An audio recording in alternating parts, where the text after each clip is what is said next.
mensagem pra hoje, chefe. A jornada pode ser longa e difícil, mas cada vitória é importante. Nada pode te parar. Você possui o dom da grandeza em seu coração. Não importa quanto tempo demore, continue. Trabalhe no seu sonho até que se torne realidade. Vão te criticar. Enquanto estiver te criticando, continua firme, vai passar. Tem 3 fases, tá? É bom que você já anote e comece a aprender desde agora. As 3 fases. Primeiro, vão zombar da sua cara porque você quer ser diferente. Segundo, vão se irritar porque você não está desistindo. Terceira fase, que é a melhor de todas, vão perguntar: que merda é essa que aconteceu? Eu também posso entrar? Você quer achar a única pessoa que tem poder de te ferrar? Vai pro espelho de manhã. Quando você perde o grau da sua própria importância, você começa a construir o seu pior inimigo.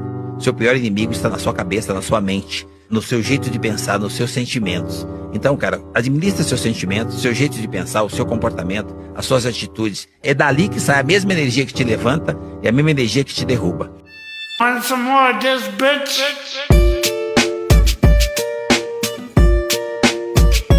Back in the easy, we could do this all year long.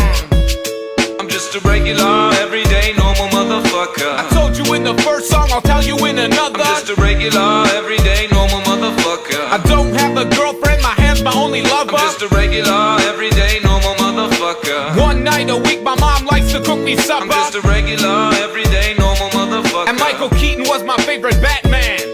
I was walking down the street just the other day. I saw these 2 fine bitches, they were walking my way. Yo, what you girls doing tonight is what I wanted to say. But suddenly I panicked, my voice started to shake. So I put my head down and I just walked away. I had a bus to catch anyway, it worked out great. Got on the bus, put my headphones on and pressed play. Sheryl Crow, James Blunt, and motherfucking Ace of Base. Yo, what can I say? It's just a day in my life. I'm up early in the morning, in bed early at night. To be productive at work, I gotta be well rested. Yeah, motherfucker, you heard what I just said. I'm just a regular, everyday